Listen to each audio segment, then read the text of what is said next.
ప్రధానమంత్రి ఇప్పుడు వస్తూనే రాజ్యాంగానికి నమస్కారం పెడుతున్నాడు. సో అతిపెద్ద విజయం ఏంటంటే ఎన్నికల్లో రాజ్యాంగ రక్షణ, రాజ్యాంగ నిబంధనలను ఏదో మారుస్తారు, ఇట్లా 400 వస్తే రాజ్యాంగాన్ని మారుస్తారని ఈ చర్చ జరిగింది. చూడండి, భారత రాజ్యాంగం గురించి 70 ఏళ్లలో ఎప్పుడు ప్రత్యక్ష ఇందిరాగాంధీ ఎమర్జెన్సీ పెట్టినప్పుడు తప్ప ఇంకెప్పుడు ఈ స్థాయిలో చర్చ జరగలేదు. అయోధ్యలో కూడా బీజేపీ ఓడిపోయిందంటే మోదీ గారు దాదాపు తనే సర్వశాస్త్ర పారంగతుడై అక్కడ ప్రాణప్రతిష్ఠ చేసినటువంటి చోట ఆయన తిరస్కరించారు ప్రజలు. అంటే నిజానికి అది ఆరంభం అనుకున్నారు అయోధ్య.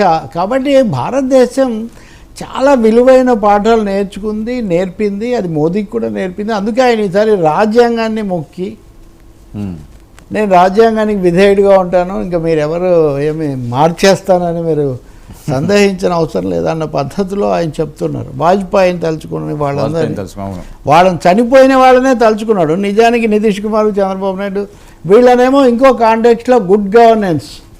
అప్పుడు ఏమన్నాడు తెలుసా, నేను గుజరాత్లో ఉన్నా, బాబు గారు ఆంధ్రప్రదేశ్లో ఉన్నా, నితీష్ బాబు బీహార్లో ఉన్న we're all known for good governance అన్నాడు. అంటే తనను ఒక ముఖ్యమంత్రిగా ఉన్నటువంటి ఘట్టాన్ని గుర్తు చేసి, నేను గుజరాత్లో బాబు అంటే మనం అందరం ముఖ్యమంత్రులుగా బయలుదేరాము అంటే ఈక్వల్ వాళ్ళ పట్ల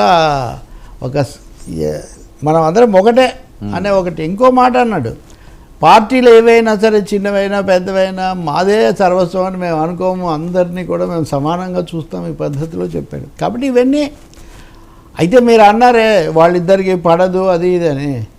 నిన్న కూడా నేను చెప్పాను, చంద్రబాబు ఈజ్ ఆల్వేస్ సాఫ్ట్, ఆయన ఢిల్లీతో కలిసి ఉండాలి, మనం ఏం చేయలేమనే ఉద్దేశం. మోదీ ఆయన ఇదివరకు నిర్లక్ష్యం చేశాడు, ఇప్పుడు అవసరార్థం మేము చేస్తున్నారు. ఇది ఆయన స్వతహాగా ఆయన సొంత లక్షణం కాదు. తర్వాత ఏం జరుగుతుందో మనం చూడాలి. సో పవన్ కళ్యాణ్ ఒక స్పెషల్ అట్రాక్షన్ మోదీకి. గతసారి కూడా మీరు చూడండి, ఇండియా ఏర్పడిందని తెలిసాక చాలా కాలం తర్వాత పవన్ ఎన్డీఏ సమావేశానికి వెళ్ళారు. అవును, అక్కడ అభిమానులు పెట్టింది ఏంటంటే సరిగ్గా ఫోటోలో ఆయనకు వెనకనే పెట్టారు. పవన్ను కాస్త ఏదో కామెంట్స్ చేయటం, ఉల్లాసపరిచే ఒక ప్రయత్నం మోదీ చేశారు. సో ఇప్పుడేమో సునామీ అన్నారు, ఇంకా అంతే కదా. కాబట్టి 6 అడుగుల బుల్లెట్ అనేదో అన్నట్టు భైరవుడో భార్గవుడో పరీక్షలలో సుశిక్షితుడు అన్నట్టుగా అవన్నీ అయిపోయి, ఆ ఘట్టాలు అయిపోయి ఒక 21 స్థానాలతో ఆయన అక్కడ ఒక స్థానం సంపాదించాడు. మోదీ పవన్ కళ్యాణ్కి అంత ప్రాధాన్యత ఇవ్వటం కూడా రాజకీయంగా ప్రాధాన్యత సిగ్నిఫికెంట్. అది అంటే ఫ్యూచరా, వ్యక్తిగతంగానే కాదు. ఎస్ అంతే కదా.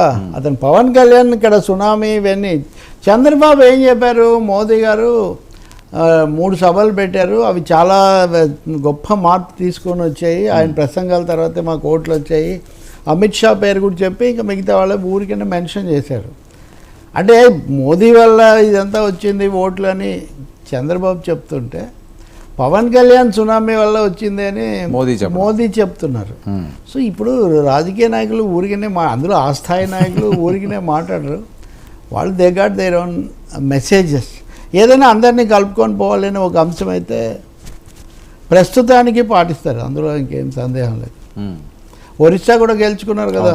ఇప్పుడు మనం ఒక ఛాన్స్ పొందిన జగన్ ఓడిపోవడం గురించి మాట్లాడుతున్నాం. 24 ఏళ్ళు పాలించిన నవీన్ పట్నాయక్ ఆజాపాజా లేకుండా పోయాడు. ఈయన పాలించింది 5 ఏళ్ళు పూర్తి పదవీ కాలం కాబట్టి. మరి ఆయన 24 ఏళ్ళు అయినా ఎందుకంత అంటే ఈ ఎన్నికల్లో ఒక ముఖ్యమైన గుణపాఠం ఉంది అంటున్నారు. అటో ఇటో చేరని చాలా పార్టీలు తుడిచిపెట్టిపోయినాయి.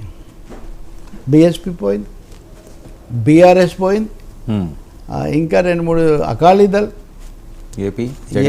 ఏపీలో అదే జగన్ 22 నుంచి 4 స్థానాలకు పడిపోయాడు. సో ఒక వైఖరి తీసుకోకుండా ఏదో ఆపర్చునిస్టిక్గానో అటు ఇటు చేయొచ్చు. ఇంకోటి వీళ్ళందరూ బీజేపీతో కలిసి పనిచేశారు ప్రత్యక్షంగానో పరోక్షంగానో. సో వాళ్ళేమో ఒక విధంగా దెబ్బతిని నిష్క్రమించి నవీన్ పట్నాయక్ కూడా చేశాడు ఆ మాటకు వస్తే. అవును. సో ఇదివరకు టర్మ్లో